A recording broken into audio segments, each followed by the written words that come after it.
Israël nous accuse, nous, la France, d'encourager, je cite, les meurtriers de masse du Hamas. Nous aussi, mais Londres et Ottawa, accusation très très lourde. Quelques heures seulement après, je le rappelle, que 2 employés de l'ambassade israélienne aux États-Unis ont été tués à l'extérieur du musée juif de Washington.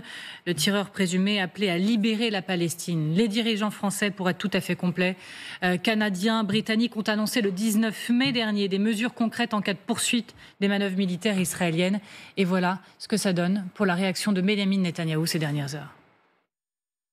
Je dis au président Macron, au Premier ministre Carney et au Premier ministre Starmer, lorsque des meurtriers de masse, des violeurs, des tueurs de bébés et des kidnappeurs vous remercient, vous êtes du mauvais côté de la justice, du mauvais côté de l'humanité et du mauvais côté de l'histoire.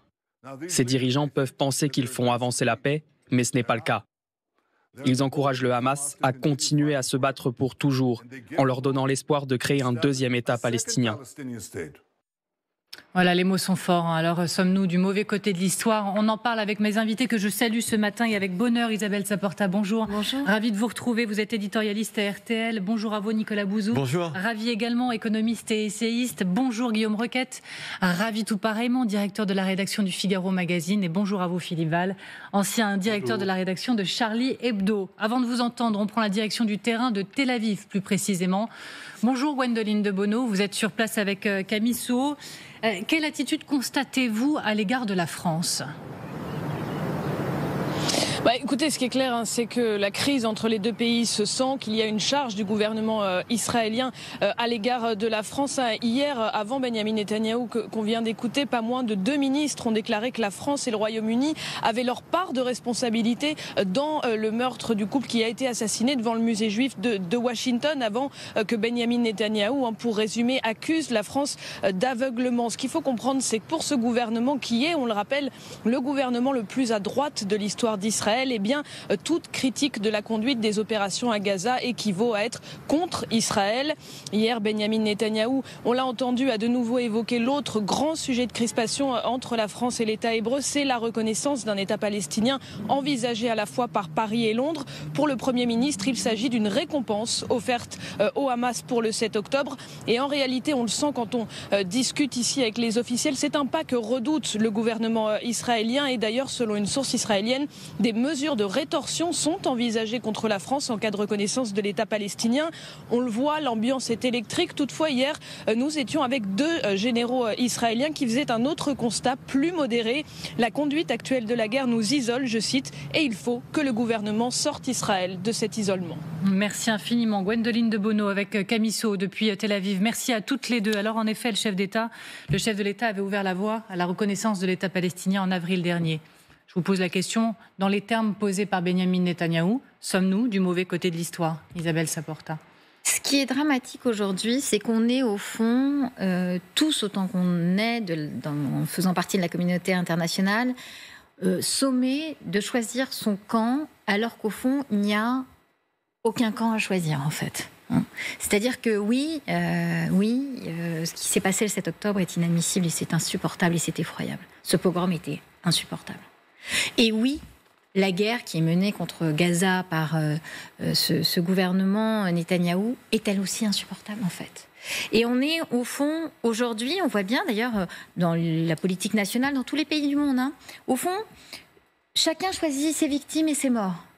C'est-à-dire que vous avez une partie, par exemple, de la gauche dure ici, qui s'est laissé entendre cette petite musique qui était au fond ces deux personnes qui se sont fait assassiner, ces 2 personnes de l'ambassade israélienne qui se sont fait assassiner à Washington. Mais vous savez, c'est normal, parce que vu ce qui se passe en Palestine, non, c'est pas normal. C'est pas normal d'assassiner des juifs parce qu'ils sont juifs ou d'assassiner des israéliens parce qu'ils sont israéliens, parce qu'il se passe ça à Gaza, ça n'est pas normal. Et oui, il va falloir finir avec cette guerre parce que là, 50 000 morts et chaque jour des morts supplémentaires, ça n'est pas normal. Et par ailleurs, Netanyahou est d'un cynisme effrayant. Mais comme le Hamas, il est d'un cynisme effrayant parce que lui, il sait bien qu'avec l'arrêt de cette guerre, au fond, commencent ses ennuis. La fin de sa carrière politique et effectivement le marasme judiciaire auquel il faudra qu'il réponde. La question maintenant, c'est comment, politiquement, on sort de ça et on arrête, en fait. Et qu'on arrive à reconstruire, j'ai peut-être l'air un peu d'un bisounours, mais on reconstruit la paix et on arrête d'être dans la haine de chacun contre chacun. Parce que ça, on n'en sortira pas. Il faut peut-être demander au Hamas s'il a un plan. Le Hamas, le plan, c'est quand même de rayer Israël de la carte. Il ne faut pas oublier ça. Celui de l'extrême droite de Netanyahou, c'est pareil. On est en face d'un problème. Je suis bien d'accord. On essaye de régler avec de la morale un problème qui est affreusement politique. Et on ne réglera pas avec de la morale un problème politique. On a un problème, par exemple, avec Israël, parce que c'est un allié dont on n'aime pas le leader, ce qui est très rare dans le moment en guerre. En général, quand on a un allié qui est en guerre, on aime le leader. Là, on n'aime pas Netanyahou et on a sans doute des très bonnes raisons pour ça. Ça, Isabelle, je suis d'accord avec vous. Mais il y a un autre problème. C'est un problème aussi politique à l'intérieur de chacun de nos pays. C'est qu'il y a des Juifs, des Français juifs, des Américains juifs, des Allemands juifs, qui sont assimilés par un antisémitisme grandissant et dangereux à tout ce qui se passe en Israël et tenus pour responsables de ce qui se passe en Israël. Et c'est inacceptable. Donc, on a des chefs d'État et de gouvernement démocratiques qui sont en face d'une situation compliqué. Ils sont parfois extrêmement imprudents. Je trouve que Macron est très imprudent avec Israël. Eh bien, il est imprudent en s'engageant si fort, idéologiquement, je dirais, parce que il a un problème avec sa propre population, une partie de sa population qui est en danger. Estime qu'il ne va pas assez loin quand il refuse de parler de génocide, par exemple. Vous estimez en revanche qu'il est dans l'extrême. Non, il ne faut pas parler de génocide. Et je pense parce qu'il n'y a rien qui permette de parler d'un génocide. Il y a une guerre qui est brutale, qui est horrible, qui est sans doute injuste comme toutes les guerres, qui n'est pas morale non plus. Mais politiquement, et donc Emmanuel Macron devrait... Comment se fait-il que Macron soit si véhément là depuis 3-4 jours contre l'État d'Israël? Ce qui est compliqué de faire la part des choses entre Netanyahou et l'État d'Israël, j'en conviens. Il faut calmer le jeu, mais qui serre la main à Ahmed al-Shahara sans aucun problème, alors qu'on vient d'apprendre qu'il massacre sa population à tour de bras, paraît-il, avec des chiffres de morts comparables à ceux que l'armée israélienne fait. Donc quand je pose la question de savoir s'il faut assumer le bras de fer et assumer un point de rupture avec Benyamin Netanyahou, vous dites non, il faut calmer le jeu avec lui? Il faut peut-être calmer le jeu avec lui en tous les cas et faire en sorte que la diplomatie fasse le maximum sans déclaration tonitruante qui mettent en danger la vie des gens. On l'a vu à Washington. Pourquoi on fait des déclarations tonitruantes? Parce qu'on est capable de faire que ça. On est capable de faire que ça. Mais il y a un vrai problème avec Israël, ça n'est pas comme un autre pays. Parce que vous croyez qu'avec l'Ukraine, on fait quoi? Non, mais avec l'Ukraine, c'est autre chose. Ce que je veux vous dire, les Ukrainiens de France ne sont pas menacés. Oui, je vous dis juste une chose, c'est qu'aujourd'hui, la politique française à l'international, c'est déclamer. Oui, mais c'est un gros problème. C'est un problème, la reconnaissance d'un État palestinien. Tout le monde est pour, mais avec qui? Guillaume Roquette. Moi, je pense que effectivement, la France devrait adopter une position de neutralité dans ce conflit. C'est-à-dire que, de toute façon, cette guerre est une tragédie. Il n'y a pas de camp du bien et de camp du mal. Il y a un pays, Israël, qui se bat pour survivre. Il y a un adversaire, le Hamas, qui a juré, comme le dit Philippe très justement, sa disparition. Alors, les moyens utilisés par Netanyahou sont d'une brutalité qui nous révulse, mais il me semble que il y a toujours des otages israéliens à Gaza. Jamais le Hamas n'a dit ok, il faut arrêter cette guerre. Il faut être deux pour se battre. Et donc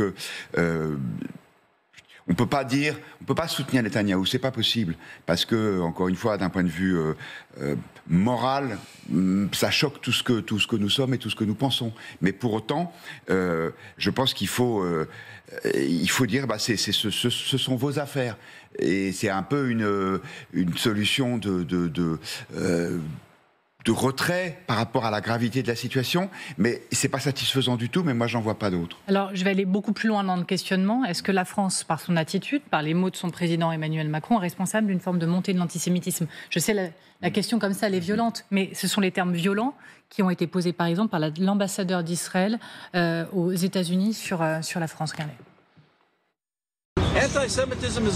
L'antisémitisme est en hausse, non pas à cause de la réponse d'Israël, mais à cause de pays comme la France qui, dans ces circonstances, maintenant, demain, envisage de proposer la reconnaissance unilatérale d'un État palestinien.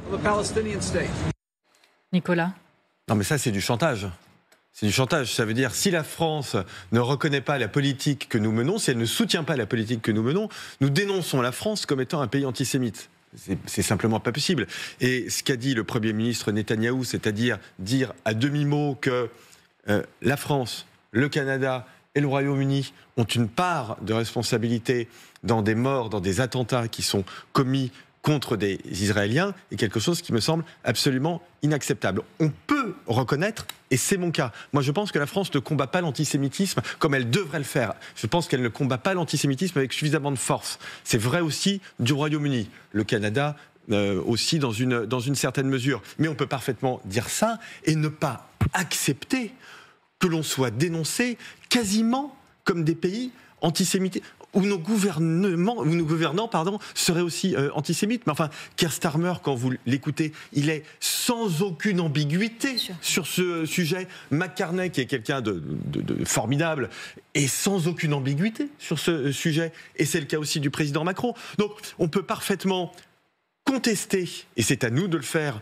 la politique. Moi, je suis assez d'accord avec Philippe Val. Je pense que la politique du président Macron, là, on est un peu dans le pire du en même temps, à certains côtés. Mais en revanche, je n'accepte pas qu'on puisse désigner la France comme étant responsable de meurtre. C'est un chantage qui est, à mon sens, inadmissible. Regardez la réaction de Jean-Noël Barrot, notre ministre des Affaires étrangères, hier soir sur X. Accusé d'encourager l'antisémitisme ou le Hamas, quiconque défend la solution à deux États est absurde et calomnieux. Mais une fois qu'on a dit ça, c'est quoi l'étape d'après ? Quelle action ? Par exemple, je reste avec vous, Nicolas. L'Union européenne, ces derniers jours, a brandi fortement la menace de la suspension d'accords commerciaux. Sauf erreur de ma part, l'Europe est le premier partenaire commercial d'Israël. Pourquoi ça vous fait réagir comme ça ? Là encore, c'est pas la bonne méthode ? Non, mais alors déjà, j'en peux plus de ces histoires d'accords commerciaux. Ça, c'est l'influence des États-Unis. Donc maintenant, on se menace en permanence avec des suspensions d'accords commerciaux. Donc je trouve ça inepte économiquement. Et non, on ne va pas commencer à menacer Israël. C'est pas le problème. On ne va pas rentrer là-dedans. Mais en revanche, je pense que ça suffit de dire. Moi, je trouve que la réaction du ministre des Affaires étrangères est la bonne. Enfin, je veux dire, la France a le droit de soutenir la solution à deux États. On peut en discuter. On peut ne pas être d'accord avec ça. Mais enfin, la France a le droit d'avoir sa diplomatie et être favorable à la solution à deux États, avec tous les attendus qu'on peut mettre. Mais le président de la République, il faut un peu lui rendre justice, les avait mis. C'est-à-dire, c'est pas le moment, il ne faut pas le faire tout de suite, ce serait une récompense au Hamas, etc. Donc tout ceci est parfaitement vrai, mais on a quand même le droit, sur le plan des principes, d'être favorable à la solution à deux États sans être qualifié d'antisémite. Guillaume ? Bien sûr, simplement, quand le président de la République donne le sentiment qu'il va reconnaître l'État palestinien de façon unilatérale, quand il donne même des échéances pour cela, alors même que un État palestinien, ça veut dire qui ? À Gaza, on discute avec qui ? Avec les dirigeants du Hamas ? Est-ce qu'on imagine un seul instant qu'ils vont vivre en paix avec Israël ? Regardez ce qui se passe des frappes du sud Liban vers Israël. Je pense qu'il faut rester au niveau des principes, c'est-à-dire que c'est un objectif de moyen terme, ce sont les deux États, mais pas maintenant. Maintenant, ce n'est pas possible. Mais pour autant, et là, en fait, quand j'ai entendu cette réaction des diplomates et du Premier ministre israélien, ça m'a fait penser aux gens qui sont accusés d'être responsables des attaques de mosquées parce qu'ils portent un discours critique sur l'islam. Et il se trouve que c'est mon cas, donc à chaque fois, c'est la même chose. On vous dit, regardez, vous critiquez l'islam, donc après ça, il est normal qu'il y ait des actes anti-musulmans et c'est de votre faute. Non, c'est pas vrai. Je veux dire, dès lors que nous sommes dans un registre de respect, dans un registre politique, dans un registre de débat, chacun a le droit d'exprimer ce qu'il pense. Alors, autre réaction à vous soumettre, elle vient du Rassemblement national qui dit ce matin il faut arrêter de se fâcher avec tout le monde. Laurent Jacobelli, invité de la matinale de TF1, bonjour, regardez. Je soutiens toujours la France par principe. En revanche, il faut remettre les choses sur la table. Il faut dire que c'est la faute du Hamas et le président de la République, qui, je le rappelle, n'avait pas défilé en soutien aux Juifs de France et à Israël après le pogrom du 7 octobre, doit garder cela à l'esprit. Israël est notre allié. On ne va pas se fâcher avec tous nos alliés dans le monde. Ça commence à faire beaucoup. Isabelle ? C'est le rassemblement des trouillards, en fait, maintenant, le Rassemblement national. C'est-à-dire qu'il ne faut plus rien dire, on avance sur des œufs, on ne se fâche pas avec la Russie, on ne se fâche pas avec machin, on ne dit rien à Israël, même quand il y a des famines à Gaza et qu'il y a des bombardements innommables. C'est quoi, en fait ? C'est ça, le parti des patriotes ? C'est le parti des gens qui veulent pas de vagues. Enfin, je croyais que c'était le parti d'une certaine idée de la France, que maintenant il se faisait quasiment une filiation gaulliste, qui d'ailleurs est assez drôle, sachant l'histoire du Rassemblement national. Donc, je comprends pas bien, en fait. Je comprends pas bien leur façon d'avancer en ayant peur de tout et de tous, et en ayant peur de la voix de la force. Ils veulent que la France soutienne Israël. Oui, ils veulent ça, mais ils veulent que je sais pas moi ce qu'ils veulent. Si, ils veulent pas de vagues, non ? En l'occurrence, c'est clair. Vous avez vu les propos de Jordan Bardella lors de son dernier voyage en Israël. Enfin, pour eux, la France, pour le Rassemblement national, la France doit avoir une position claire. C'est que même s'il y a des comportements qui sont critiquables, nos alliés sont nos alliés et on les soutient par principe. Parce qu'il faut être contre les musulmans par principe, vous pensez ? Je ne pense pas que ce soit le question de musulmans. En l'occurrence, il s'agit d'un État, un État souverain. Non, mais nous sommes alliés aux pays démocratiques. Voilà, nous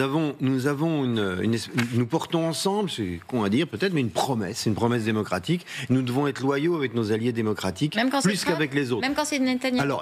Alors le problème, il a été élu, hélas, voilà, c'est comme ça, il a été élu. On peut lui reprocher de se maintenir au pouvoir avec des coalitions malhonnêtes, ce qui est le cas, parce que c'est contre les principes même de l'État d'Israël que certaines personnes exercent le pouvoir actuellement en Israël.